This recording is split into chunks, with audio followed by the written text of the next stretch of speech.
What would you do if the men who had taken everything your family ever built rode away up the rim and left you broken at the bottom of a canyon that no map in the territory admits is there? Emmeline Cross was 23 years old, and she was lying in a dry wash under a wall of red sandstone with blood drying at her hairline and a buzzard's shadow crossing her face. Her horse was gone up the slide with the men who had brought her out here, and her canteen had gone with the saddle. The oldest of the three had stopped his horse at the top and leaned on the saddle horn, and his voice had come down to her almost gently. Nobody is going to come after a cross, miss. Nobody has in 40 years. This country does its own work, and it never talks about it after. Then the hoofbeats had faded into the wind, and the wind had faded into nothing at all. 40 years before that morning, in the spring of 1863, an army paymaster's column had gone into that same red maze, carrying the pay for the river posts, 3 iron-bound boxes of it, and it had never come out. One man had walked from the desert with a story, and the story had ruined the name of Cross before Emmeline's father was old enough to shave. What had truly become of the column, no living soul could say.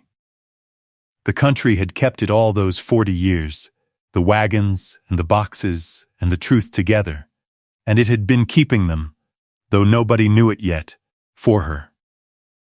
So settle in, friend, wherever this evening finds you, and let the fire do its work while the story does its own. This is the tale of the last thing the desert was holding back, and of the young woman it had been holding it for. Before we ride down into the Coldwater country together, let us know in the comments where in the world the lamp is lit tonight. She lay still until the buzzard tired of her. Then she took stock, one piece at a time, like freight on a manifest. Ribs bruised where the slide had rolled her. Left ankle hot inside the boot, but it took weight. A cut at the hairline, already closing under its crust of dust. 2 days the men had given her, and the sun was not yet halfway up its first morning. They had turned her saddlebags inside out before they left her, and they had found nothing. Because the thing they wanted had never been in the saddlebags. The worn tan satchel still lay across her body, and inside it were a tin cup, a clasp knife, a heel of bread, a stub of candle, matches dipped in wax, and a small book bound in cracked brown leather. Across her shoulder, because her father had taught her never to travel without it, hung a coil of hemp rope. The book had belonged to her grandfather. It was a road book, the kind the old freighting men kept, page after page of bearings and grades and water, in a small, careful hand.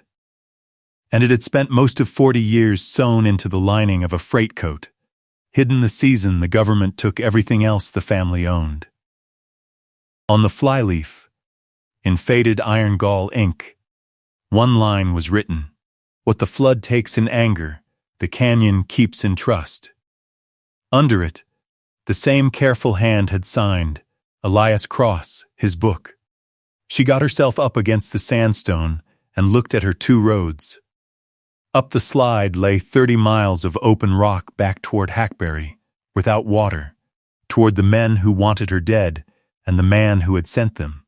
Down the wash lay the country every child in the county was raised to stay out of, the Coldwater breaks, where the flash floods were born, where stock wandered in and was never found, where even the old Mexican packers had crossed themselves and gone around. Down there, too, ran the last bearing written in her grandfather's book, over a single word underlined twice: Coldwater.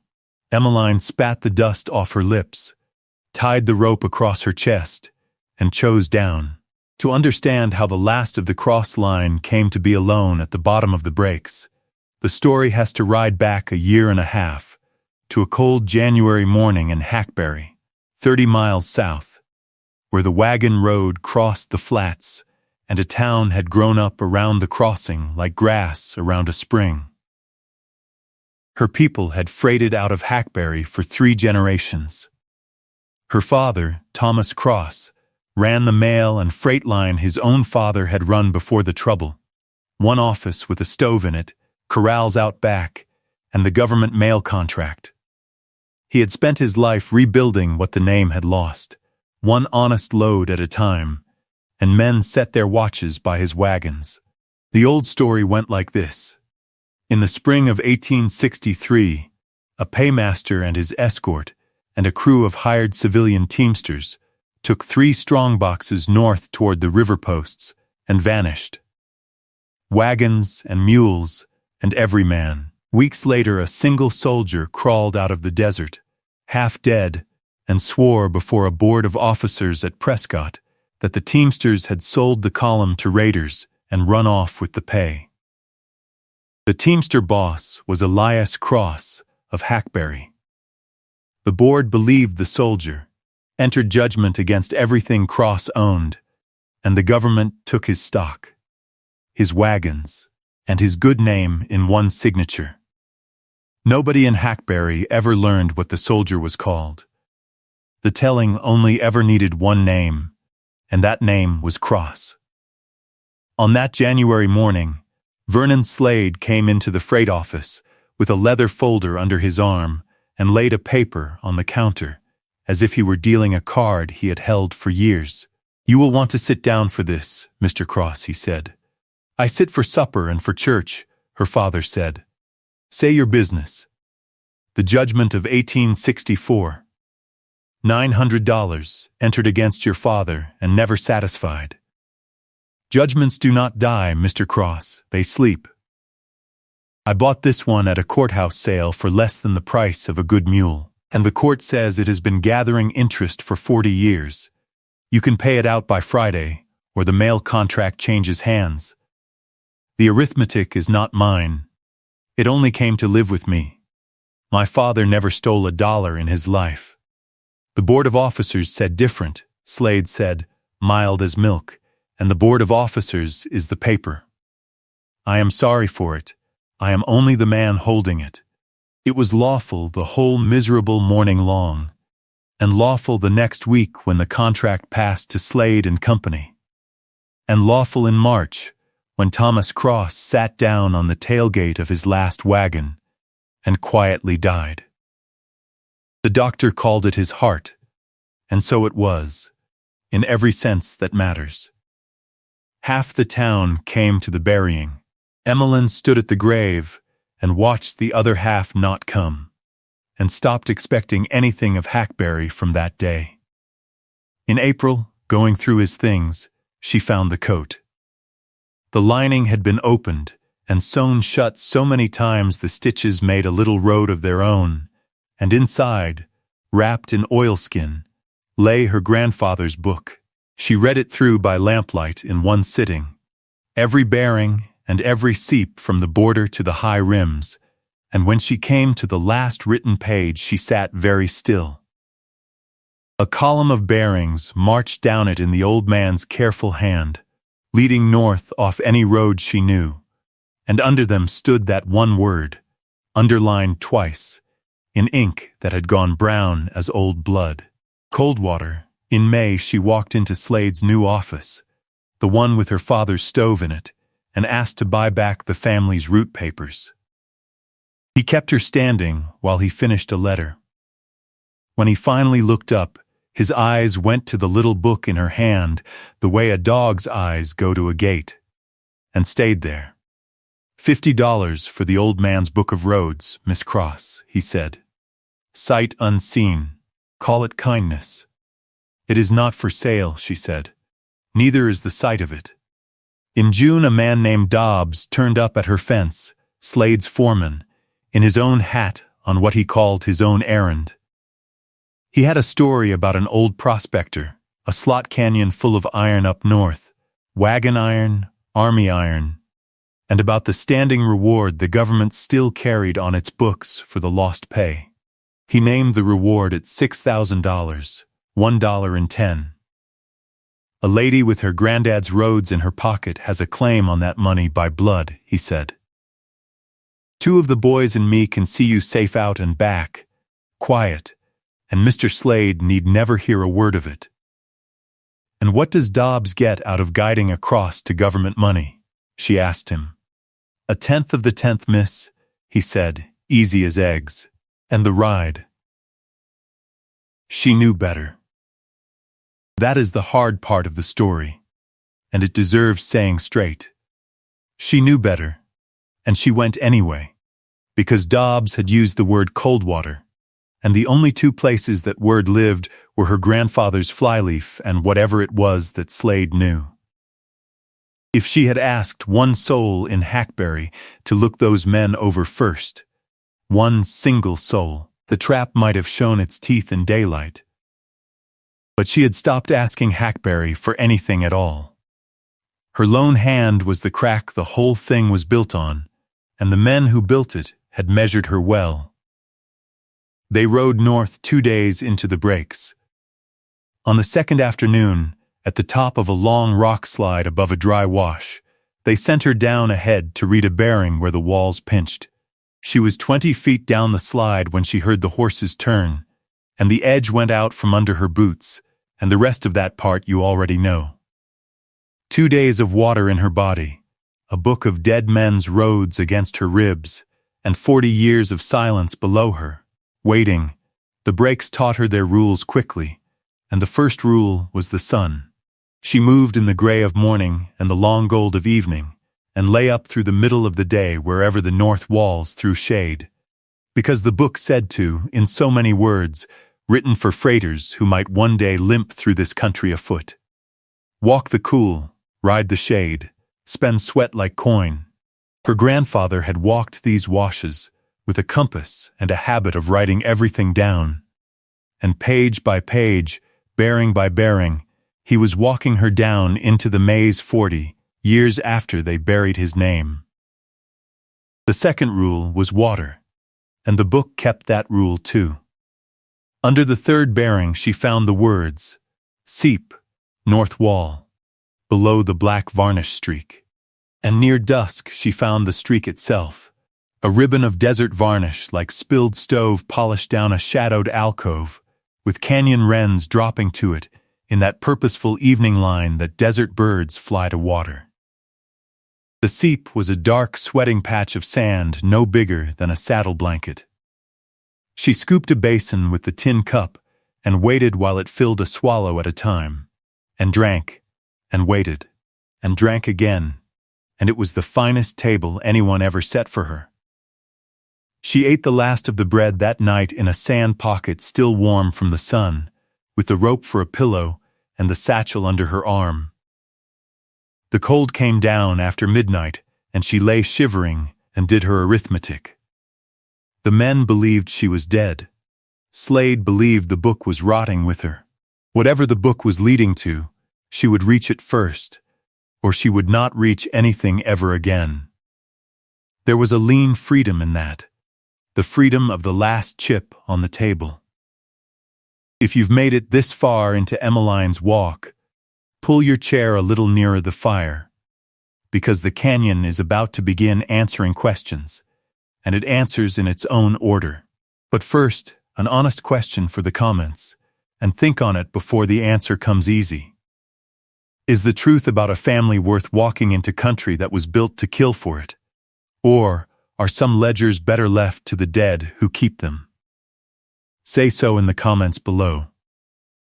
And if these long evenings on the old frontier suit you, leave a like and subscribe for more tales of the forgotten frontier, so the next story knows where to find your fire.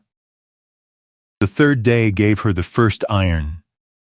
It lay half buried in the wash gravel, where a flood had dropped it, a mule shoe, hand-forged, rusted thin as a wafer, with the government's broad stamp still ghosted in the metal.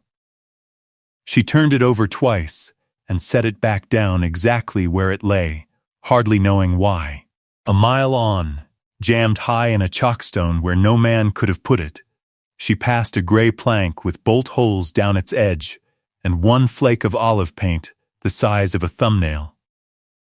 High water taller than a barn had been through here, and it had been carrying wagon. The walls closed in through the morning until the sky was a bright crack 200 feet up, and the wash was a hallway of cool blue shadow floored with pale sand. Swallows worked the light far overhead. The air changed, the flat-baked smell of the open country giving over to something older and cooler. Wet stone and dust and time. Her grandfather's last bearing ran straight up this hallway.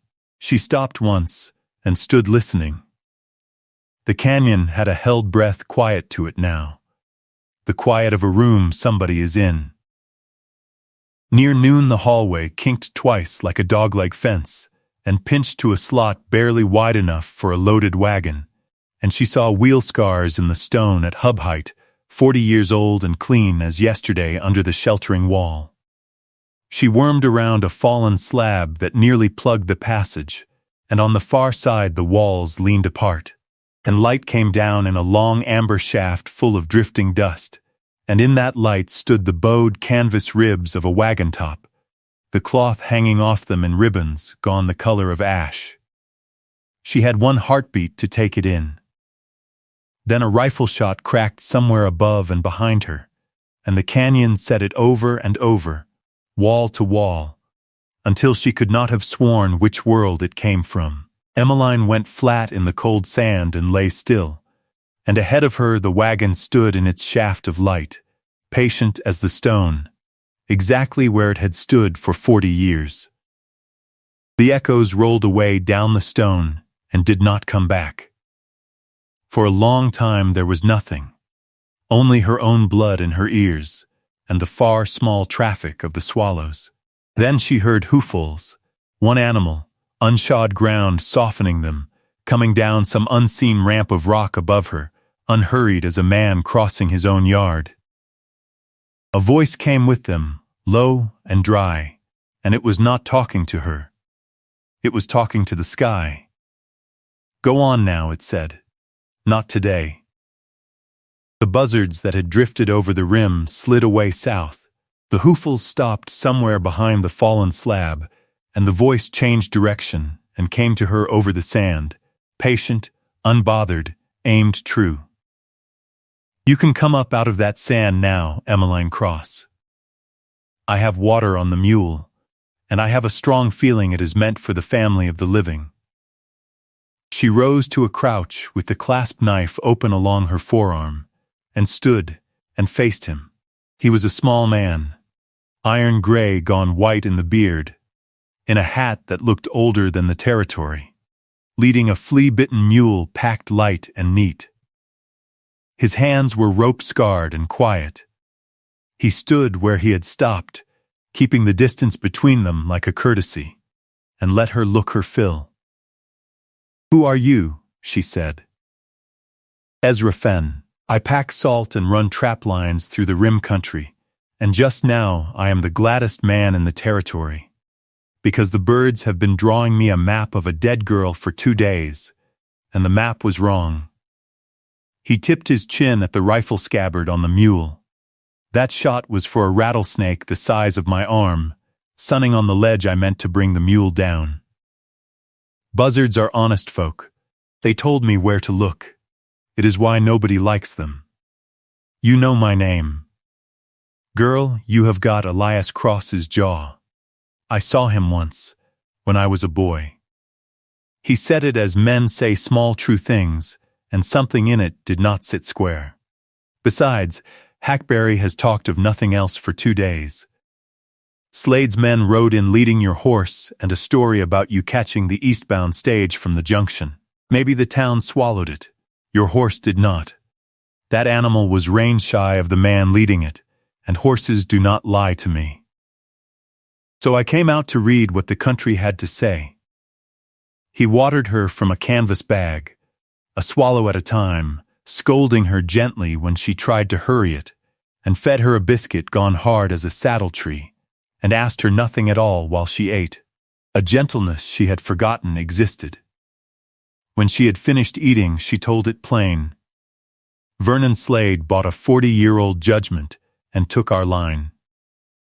His man Dobbs sold me a guide job and a prospector's tale, and the guides took the horse and left me above the slide. He listened with his eyes on the sand, quiet a while after. "Vernon Slade holds paper on half of Hackberry," he said at last, "and the other half hauls his freight. There is no help for you inside 30 miles of that town. But I can put you on the Fort Road in 2 days, and the army does not bank with Slade. That is the whole of my advice, and the mule agrees with it. There is a wagon standing in the light around that slab, Mr. Fenn." He did not move, but the stillness that came over him was new, the stillness of a man hearing a bell he has waited on. "So the water cut it open at last," he said, and he said it to the mule, not to her. "You have seen it before.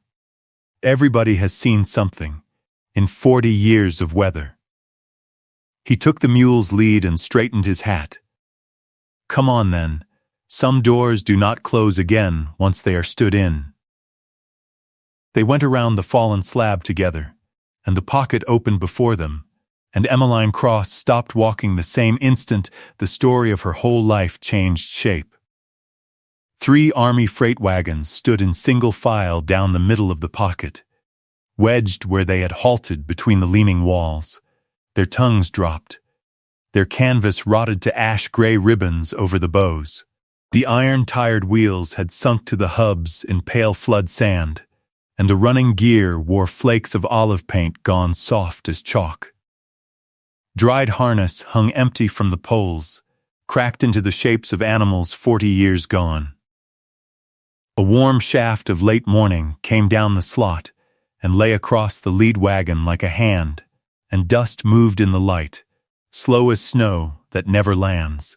Nothing about it had fallen. That was the thing that walked up her spine. It had simply stopped, mid-breath. A column halted at noon and never dismissed. And the canyon had closed its hand around the whole of it and kept it, out of the sun, out of the rain, out of the reach of every living soul but the water. It was the quietest place she had ever stood in her life. Along the west wall, where a low ledge threw shade, stood a row of stone cairns. She counted them without meaning to count. 12 in the row, low and even. And one more, set apart from the rest, up near the lead wagon, stacked with a care the others had not been given. The stones chinked and fitted like a mason had grieved over them. 13, she heard her own voice say it aloud, small in all that stone. "Who buried them, Mr. Fenn?" She turned and looked at him. He had stopped at the first cairn and taken his hat off, and he was not looking at her. Dead men do not stack their own stones. "Go and look at the wagons, girl," Ezra Fenn said, and his voice had sand in it. It was always going to be a cross that looked. She went down the file slowly, the rope coil over her shoulder, her boots loud in the hush.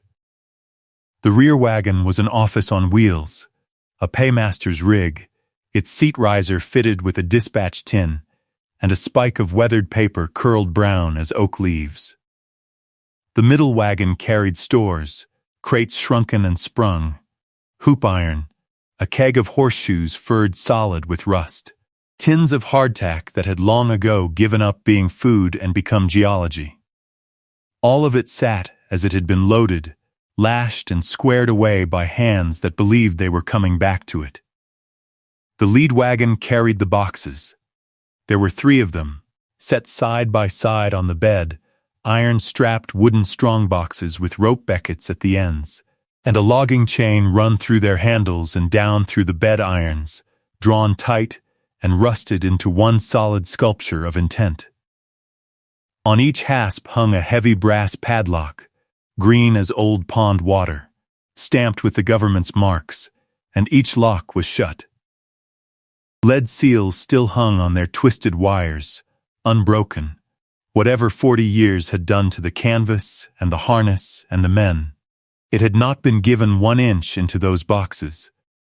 They were sealed the day the column died, and they were sealed now. She set one boot on a fallen block of sandstone, took hold of the wheel, and climbed to the bed, the rope sliding from her shoulder into her hand out of some old instinct that said things this heavy want rope. Standing over the boxes, she could read the stenciled ghosts on the strapping, pay department marks, a requisition number burned to a shadow. She was, and she knew it standing there with her heart going slow and hard, the first living soul to touch the Army's lost pay in 40 years, and the first cross to stand where the lie about her family had been born. "Mr. Fenn," she said, without turning, "hear me on this, and hold me to it. We touch nothing. The boxes stay shut. If a cross walks out of this country with a preed lid behind her, the last 40 years happen all over again, and this time they will be right. The law opens these, in daylight, with the county watching, or nobody opens them at all." Something moved over the old man's face that she caught only the tail of, an easing. Like a knot let off a strain it had carried so long, it had forgotten the strain was there. "That is Elias Cross's granddaughter talking," was all he said. "You keep saying his name like a man who heard the voice." "I keep saying," Ezra said, "that his granddaughter is talking. Look for the keys, girl. A paymaster keeps keys." She searched the lead wagon then, not for coin, but for keys. A paymaster's rig keeps them as a church keeps its bell rope, in one place, always the same place. She found the place. Screwed to the seat riser was an iron staple, and from the staple hung 6 inches of leather thong, and the end of the thong was not rotted, not frayed, not chewed. It was cut. One stroke. Clean. Square. The work of a blade in a steady hand. "Rot frays," she said slowly, holding it to the light. "A knife does not." "No," Ezra said from below, in a voice like the far side of 40 years. "It does not." She opened her mouth to ask the next question, the one that had been growing in her all day. She never got to ask it. The mule's ears went up first, swiveling down canyon like weather vanes in a wind shift.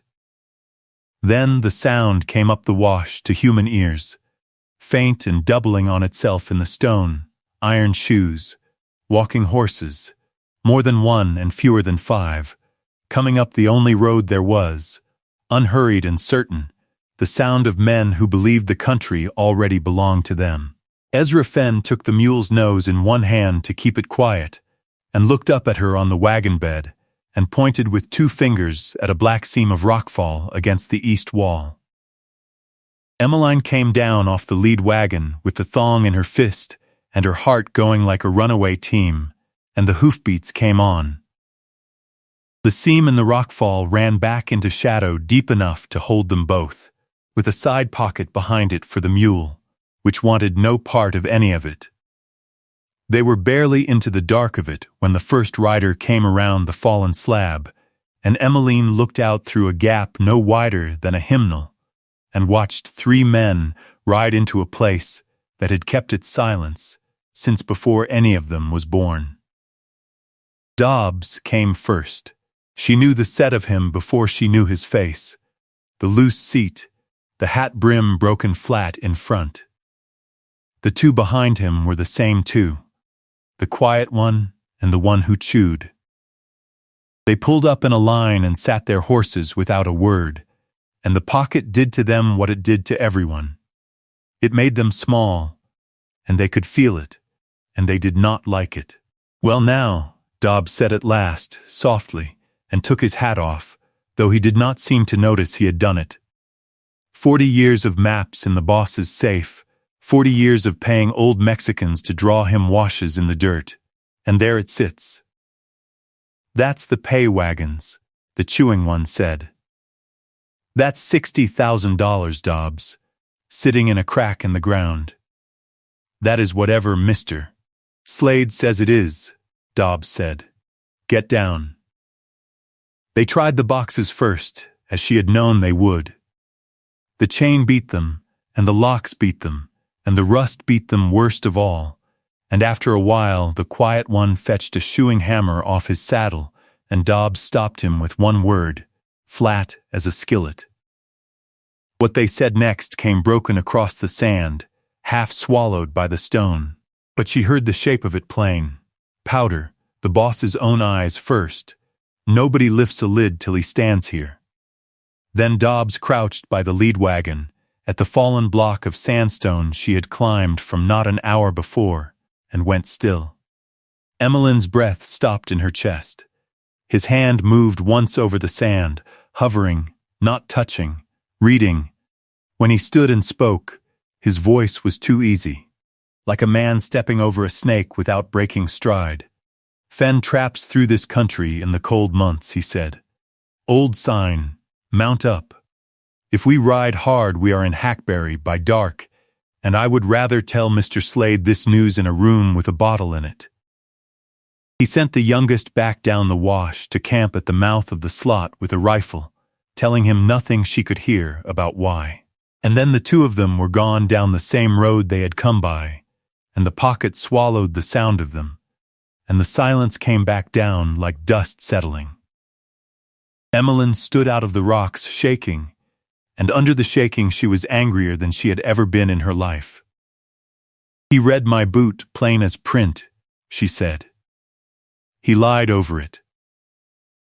He did, Ezra said, thoughtful. File that away somewhere dry, girl. A man who lies for you once may do it again where it counts. He was already pulling the lashings off his mule. Now listen, because the hourglass turned over just then. Dobbs reaches town by dark. Slade cannot raise a powder crew and a wagon before morning, and a loaded wagon is 2 days getting up that lower wash. At the end of those days that man stands where we stand, with fire and powder and paper that says none of this ever happened. Then the law has to stand here first, she said. Marshal Dunmore is not Slade's man. Father always said that of him, the one man in town Slade never bought, because the price insulted him. And the army has 40 years of its own reasons. There is a fort at the river crossing, Captain Otero's post. Soldiers count for more than a county writ out here. The fort road is 20 miles over the top, Ezra said, and the mouth of this slot is corked with a boy and a rifle. Then he looked up the east wall, up a black crooked seam that went at the sky and stairs and chimneys, and something old and reluctant surfaced in his face. There is a route out over the rim from this pocket, hands and feet and one bad ledge, but a determined man can be on the rim by moonrise and lead a horse down to the fort road from the top of the trail by morning. A mule can just make it. I know it. How do you know it, Mr. Fen?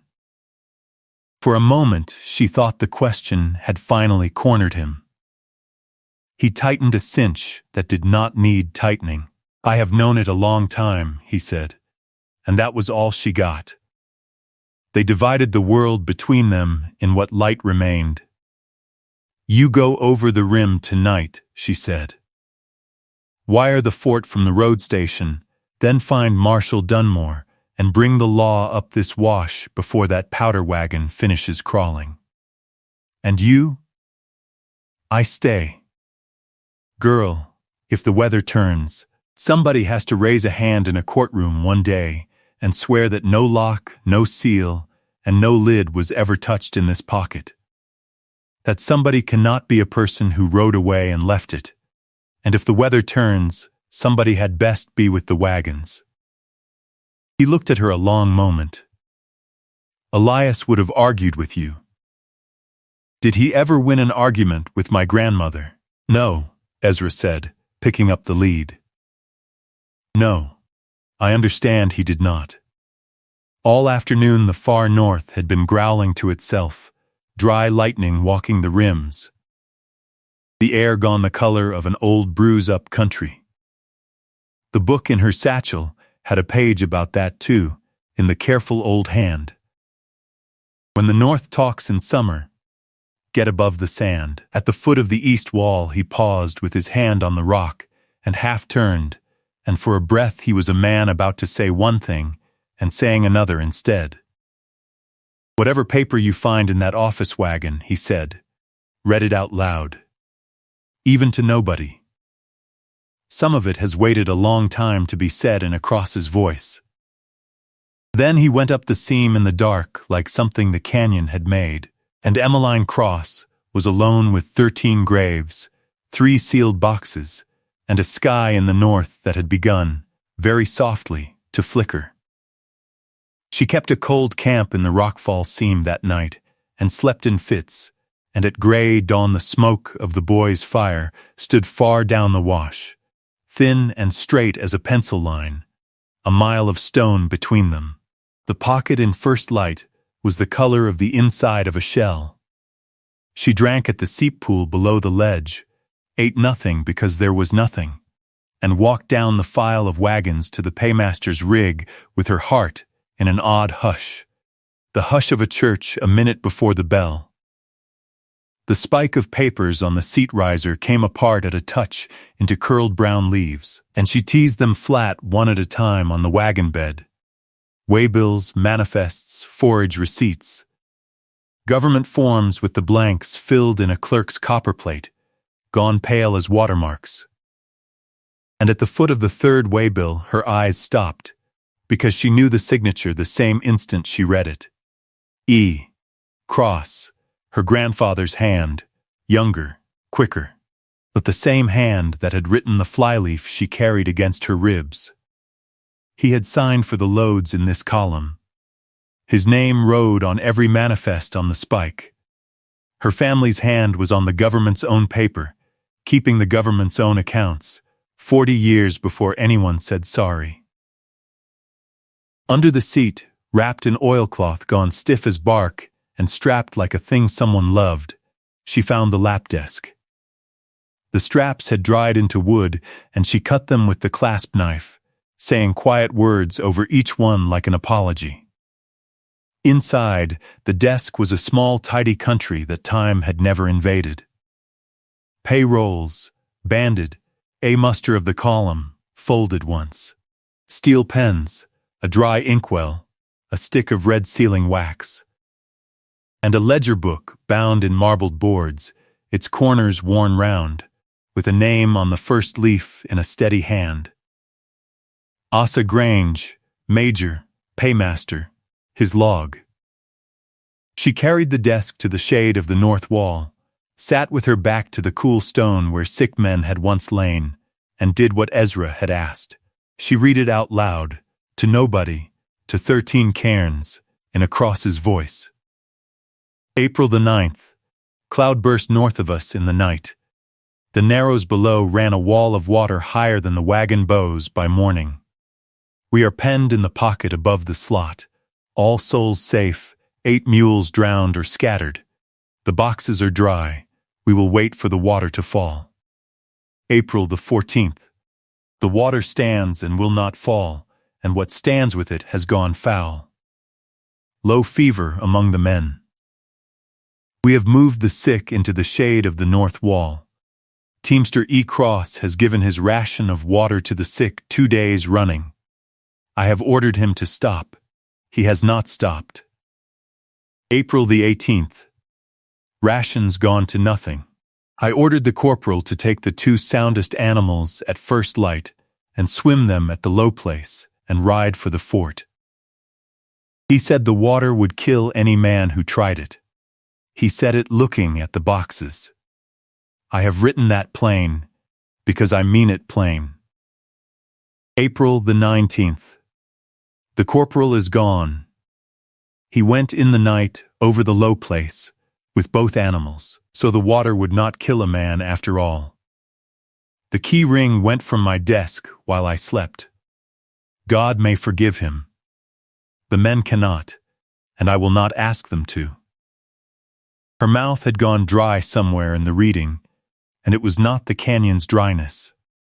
She set the log down on her knees and unfolded the muster of the column, because the log said the corporal, and only the corporal, all the long way down its pages, as if the paymaster could not bring himself to spend ink on the name. The muster was not so merciful. It was a list, and lists keep everything. She ran her finger down the escort detail. 7 privates, each name a stone in a row along a wall, and came to the head of the detail, and stopped. Corporal Aldous Slade. She read it twice. She read it a third time with her finger under it like a child in a schoolroom, while a morning wind walked down the pocket and stirred the ash-gray ribbons of canvas, and 40 years rearranged themselves around one word. Then Emmeline Cross sat very still against the cool stone, at the exact center of everything her family had lost, because there was only one Slade in that country now, and he was coming with powder. When her hands were steady again, she went back to the log, because the log was not done with her. The entries after the desertion came slower, the fine clerk's hand loosening a little more each day, like a fence line giving post by post. April the 21st.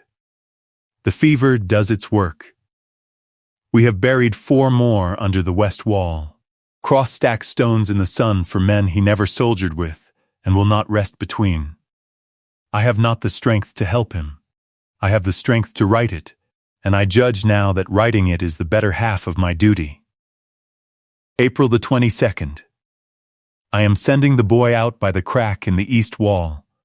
The teamster's boy, E. Fenn, 18 years and the best lungs left among us. Cross gave him the last full canteen and knelt with him a while in the shade. What passed between them was not mine to hear, and I would not trade my commission to have missed the sight of it. She stopped there, with the morning going bright and pitiless above her, and did a small arithmetic she could have done in her sleep, and her skin walked. 18 and 40 made 58. The crack in the east wall was a black, crooked seam that went at the sky and stairs and chimneys, and a man had gone up it in the dark, not 2 nights past, like something the canyon had made. There was one more entry in the book, undated. The letters large and pale and traced twice where the hand had failed the first time. If any hand ever reads this book, know that the hired teamsters kept faith to the last man. It was our own cloth that broke and ran. The pay is whole. The fault is ours. Asa Grange. After that the pages were empty, all the long way to the backboard, and the emptiness said the rest of it. Nobody had written the last entry of that column, because the last man of that column had been busy with stones, and there had been no one left to stack his. Ezra came down the east seam at midday, moving fast for an old man, and one look at him told her the world was arriving. The Marshal and Captain Otero's men are in the lower wash, half a day down and coming, he said. Dunmore did not even let me finish. 40 years that man has wanted one clean swing at Vernon Slade. And Slade's powder wagon was 10 miles below them at the river bend this morning, crawling. But it does not need to hurry, and the north is black as a stove lid. Everything in this country means to arrive today. Then he saw the lap desk lying open in the shade, and the marbled ledger on the oilcloth beside it, and he stopped as if he had walked into a wall. He did not ask what she had read. He crossed the pocket slowly, past the file of wagons, to the one cairn set apart near the lead wagon, the one stacked like grief given work to do. And he took his hat off and stood with it against his chest. And he said to the stones, in a voice worn perfectly smooth from 40 years of saying it to nobody, what the flood takes in anger, the canyon keeps in trust. Emmeline came and stood beside him. She took the little book from her satchel and opened it to the flyleaf and held it where he could see the faded iron gall line and the signature under it. My grandfather wrote that in the front of his book, she said. No, girl, Ezra Fenn said. He said it to me first, kneeling right there, with the last full canteen in his 2 hands and his thumb wiping the trail dust off my face like I was his own. He wrote it down after, I expect, the same as I have been saying it ever since. neither one of us could ever quite put it down. And there, between the cairn and the lead wagon, with the storm stacking itself black over the north rims, the last survivor of the lost pay column finally told it, all of it, in the voice of a man setting down freight, carried too many years. I went up that crack with his canteen and his bearing in my head, and I was most of 3 days getting to the Fort Road, and I do not remember the last of them. A California family bound west picked me out of the ruts. Fever had me a month. By the time I could stand and talk, the corporal had already stood before the officers at Prescott, sworn and sober, and told them how the hired teamsters sold the column to raiders and ran with the pay. It was in the territorial papers. It was in the church talk. It was law before I could walk a mile. You could have told them, she said, and did not say it hard. A teamster's boy of 18, alive and whole, against a corporal's oath, with $60,000 gone missing. He said it without heat, an old sum long since worked.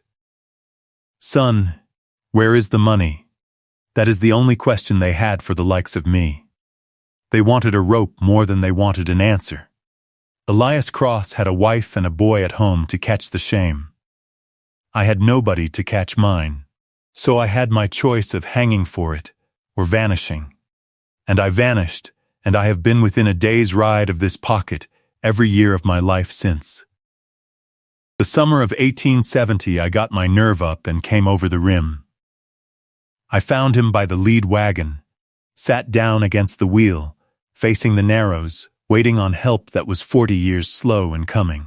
I stacked those stones through 2 days I do not much remember. And the first night I sat right where you are standing with a pry bar across my knees.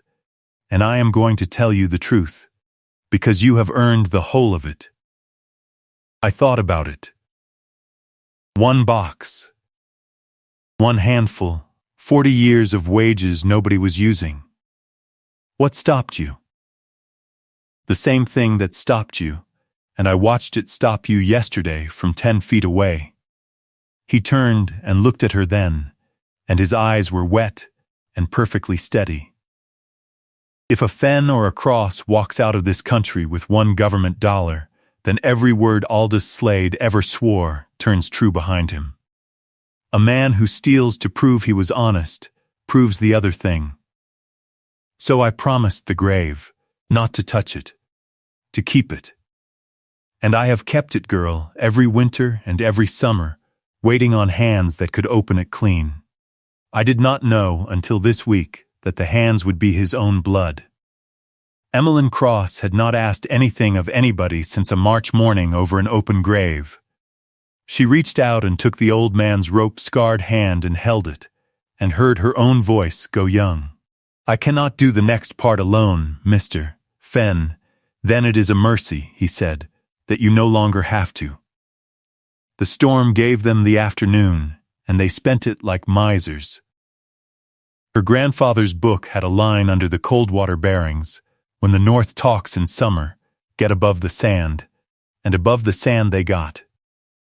They wrapped the log, the muster, the payrolls, and the waybills in the oilcloth, strapped the bundle into the lap desk, and carried it up to a ledge on the north wall a body length above the old flood stain, where 40 years of high water had never once reached. She rigged the hemp rope down from a juniper root for a handline. They led the mule up the talus to a bench and picketed it there, and Ezra studied the sky the whole time the color drained out of it. The light went green-gray and strange toward evening, and the thunder stopped being a growl and became a conversation. And then, threading up through it from far down the wash, came a sound that did not belong to weather at all. The ring of iron tires on stone, doubled and doubled again by the canyon, a heavy wagon walking up the lower wash behind 6 careful horses. No wagon had made that sound in that country in 40 years. And the country seemed to know it, and to go quiet around it, listening. They came into the pocket in the last flat light, 5 men and a freight wagon with its load roped under canvas, and the young guard trotting ahead like a dog that has found something dead and wants credit. Dobbs rode with his hat low. Behind him came the quiet one and the chewing one. And on the wagon seat, in a gray town coat with a watch chain across it, holding the lines himself with gloved hands, sat a big careful man who looked at the file of army wagons the way other men look at a woman, and Emmeline, standing in plain sight on her ledge with the desk at her feet, watched Vernon Slade arrive at the place his whole crooked luck had been built on. He saw her almost at once. Men like Slade see everything that might cost them money. He did not startle. He removed his hat, which was somehow worse, and set it on his knee, and looked up at her through the strange green light with an expression of mild administrative regret. "Miss Cross," he called up, "you are a hard young woman to do a kindness for. Your men left me for the buzzards, Mr. Slade. My men exceeded their instructions, and it grieved me to hear of it." His voice never once changed its pace. "But here you stand, resourceful as your line has always been, first to the strike. So let us do sensible business. The government's reward stands at $1 in 10, and your claim to it is good, and I will paper it tonight, my hand to yours. Come down off that rock, Miss Cross, and name your figure, and all of this becomes a good story with money at the end of it." "One question first," she called down. "When Dobbs came to my fence with his prospector's tale, whose word was Coldwater? His or yours? Does it matter now, Miss Cross?" "It will to a jury." The paymaster kept his book, Mr. Slade. She did not raise her voice. The canyon carried it for her, as it had carried everything else for 40 years. "It is up here with me, dry as the day he closed it. It carries a Slade in it, and it does not carry him kindly. Your father took the keys and the last 2 horses out of this pocket in the dark, and left 13 men to die swearing they were thieves. I have read it in government ink, and by tomorrow so will the county." For the first time in the whole acquaintance of the 2 families, Vernon Slade had nothing smooth to say. The silence stretched long enough for thunder to fill it twice. When he turned to his men, his voice was still level, but the silk had gone out of it, and what was under the silk was his father's voice, and maybe he heard that himself, because he said it fast. "Unload, set the powder under the boxes and oil the rest. All of it burns tonight." The men sat their horses. It was Dobbs who finally said it, hoarse as a crow. "Boss, burning army wagons, burning a government paybook. That is not sharp practice, that is a hanging errand, that is federal. It is my name, Dobbs," and there it was, out in the open air at last, the coherent center of the man, almost pitiable in the green stormlight. "It is my name in that book. A man can buy back paper, and I have bought back every other paper in this county, but a name is the one thing that cannot be bought twice. Set the powder." 2 things answered him, and they answered him together.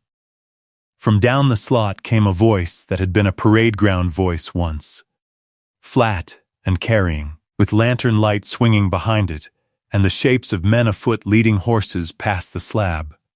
"United States Marshal. Stand where you stand, every man." And from up the north, still miles off, but coming like a promise kept, rolled a sound Emmeline had never heard and knew instantly. The sound her grandfather had written a warning about in a small, careful hand. A long grinding roar as if the mountains had opened a gate. Ezra was already roaring over it from the talus, his hat gone, his voice cracking wide. "Up, high side. All of you. Now, the Coldwater is coming." The marshal's men swarmed up the slab side. The riders spun their horses for the talus, and the horses needed no persuading. The first fat drops came down like thrown coins, and behind them the wall came through the narrows and into the pocket, chest high and the color of a plowed field, hissing and thundering at once, shoving a freight of torn juniper before it. It took the powder wagon sideways and folded it against the stone like pasteboard. It ran under the standing wagons, and the file groaned, a deep wooden animal sound, and began, after 40 years of stillness, to move.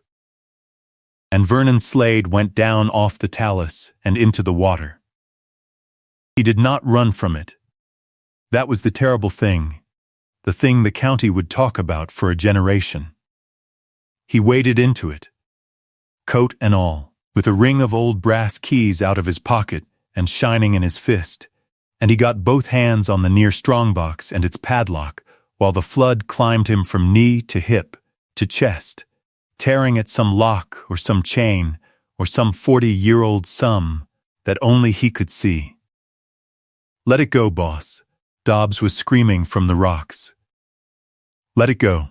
The lead wagon slewed and rose on the water, dragging its chained freight, and the man clung to the box irons as if the box were the solid ground and all of Arizona the thing that was sinking.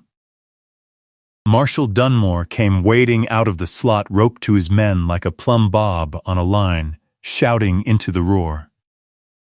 The wagon heeled. Slade went under, and his hands stayed on the chain. And Emmeline Cross stood up on her ledge in the rain, above the old floodstain, with her grandfather's rope in her hand. She built the loop while the water was still deciding, and she threw it the moment the lead wagon swung its freight toward her wall, and the loop came down over Vernon Slade's shoulders as his head broke the brown surface, with the keys still locked in his fist. For one full second the man looked at the strongbox going under, and at the rope lying across him, and everyone watching understood that the choice was real. Then his hands left the chain, and Emmeline snubbed the rope hard around the juniper root, and the flood swung him like a watch on its chain into the talus rocks, where Dobbs and the chewing one hauled their employer out of the cold water by the collar, with a Cross's rope under his arms.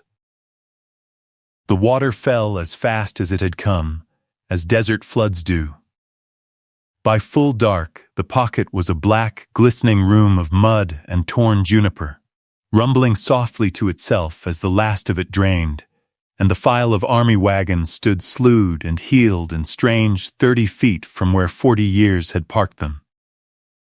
But the chain had held, and the bed irons had held, and when Marshal Dunmore waded the shallows with a lantern held high, the light found 3 iron-strapped boxes still riding the lead wagon's bed, silted to the strapping, sealed as the day the column died. Up on her ledge, dry above the old stain, Emmeline heard Ezra Fenn say something to the dark, too low for anyone else, and she did not ask him what it was, because she already knew the words. Dunmore arrested Vernon Slade sitting down, soaked and shaking, with what was almost tenderness. He pulled the ring of brass keys out of the man's locked fist one finger at a time, held them to the lantern, and read the pay department's stamp, and then he looked down at Slade for a long, courteous moment. "Mr. Slade," he said, "where does a freighting man come by government pay keys?" Slade said nothing at all. It was Dobbs who spoke, wet to the armpits, staring at the boxes his rope mates had been sent to burn. "Marshal," he said, "I will say my piece. All of it. Tonight, before I get sensible again." The army, chasing its own money, arrived quicker than Hackberry believed possible. Within the month a board of survey convened, and Captain Otero, who had a sense of theater under the regulations, set the proceedings on the hotel gallery, so the street could hold what the parlor could not. They set the 3 boxes on a flatbed wagon in front of the gallery rail, in full sun, with 2 troopers at parade rest beside them. And the whole county came in to stand in the dust and see it done, and Emmeline Cross stood at the front in her mended dress with Ezra Fenn at her shoulder, asked to witness by name. Slade came with a lawyer from Prescott, and to give the man his due, he fought it standing up. "That ledger is 40 years of damp," and a dying man's fancy, the lawyer called. My client's father wore the uniform and died respected in Missouri. A keepsake ring of keys proves sentiment, gentlemen, nothing more. The seals on these locks are unbroken, and the wire is original, Otero said, not loudly, from the wagon bed. The muster was countersigned at the fort the week the column marched. The ink throughout is iron gall, aged in place, and the hand is Major Grange's, matched against his own returns in the fort's files. Sentiment is a fine thing. Let us see if it fits a government lock. He fitted the first key. The lock, 40 years shut, thought about it, and opened with a sound like a knuckle cracking, and the street made a noise that was not quite a gasp and not quite a prayer. He opened the second. He opened the third. Then he raised the first lid, and the morning sun reached past him into the box, and came back out again, the color of double eagles, row on banded row, bright as the day they were struck, $60,000 that had never for 1 hour been stolen. Keepsakes do not fit government locks, counselor, Otero said into the silence. Keys do. Vernon Slade stood once, near the end of that long morning, with the sun on the gold and the street waiting, and said the only thing he had left. My father came home from his service respected. He died in Missouri in a feather bed with his name whole. That ought to weigh. Weighing is what the stones in that canyon have done for 40 years, Mr. Slade, the presiding officer said. Be seated. Dobbs testified that afternoon, hat in his hands, voice steady in a street so quiet the flies could be heard. Mr. Slade sent us to guide her in and lose her, he said. He told us where to leave her. He said the country would finish the kindness. Those were the words.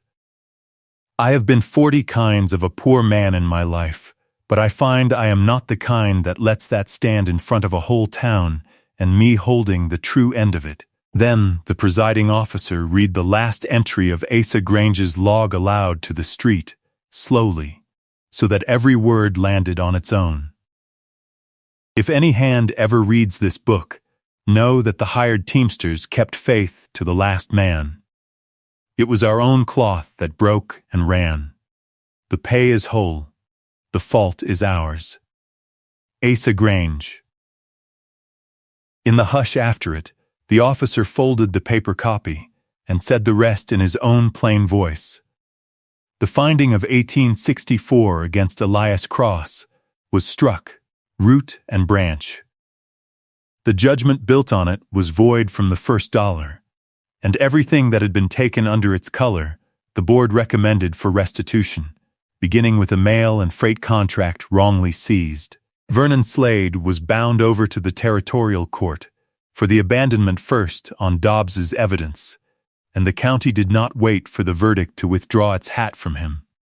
Paper, it turned out, could be bought back after all. It was the name that could not, and now everyone knew whose.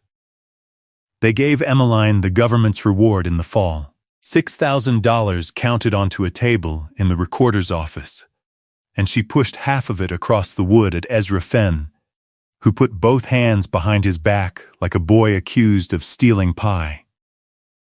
I pack salt, girl. What would I do with $3,000? Buy a second mule and ruin the character of the first one. You kept my family for 40 years, Mr. Fenn. I kept a promise. That is a thing a man does for himself. Then keep one more, she said. Be at the office Monday morning. So she spent his half without his leave. When the freight office reopened under the old stove, the sign over the door read Cross and Fenn, Freight and Mail, painted gold on green, and the old man stood in the street below it for a long while, bareheaded. Then he came inside. Somebody had best keep the door, he said, since you cannot be trusted near a sign painter with money. She asked the army for 2 things, standing before the board with her hands folded. Stones for 13 men, cut plain, with their names from the muster. and a fair copy of the Major's book to every family the lists can find. She got them both. The headstones went up the wash by the same wagons that brought the boxes out, set where the cairns had kept their places, every name read aloud over them by Captain Otero while the canyon listened. And 13 far-off kitchens heard the truth arrive 40 years late, but arrive. On the stone set apart, near where the lead wagon had stood, the cutter put what she asked for, and nothing else. Elias Cross. Teamster, he kept faith. The pay went east under escort before the first snow, every dollar counted and whole, back to a government that had long ago stopped missing it. Hackberry watched the wagons out of sight, and understood by then what Emmeline had understood standing on a wagon bed in a slot canyon with her heart going slow. The boxes were never the treasure. The names were. She goes up to the breaks every spring now, they say, when the Ocotillo lights its candles, with a plain-faced old man on a mule beside her. And they sit a while by the stones in the biggest quiet in Arizona, and neither of them needs to say the line that is written on the flyleaf in her satchel, because the canyon said it first and kept every word of it. Thank you for riding to the end of Emmeline's story with us. Before the fire burns down, answer this. In her place, would you have pried a lid in the dark and taken what 40 years owed your family? Or waited, as she did, and let 3 brass locks open in daylight in front of the whole county? Tell us in the comments which, and tell us true. If this evening sat well with you, leave a like and subscribe for more tales of the forgotten frontier, because there are more wagons out there, and more names waiting to be read in somebody's steady voice. Good night.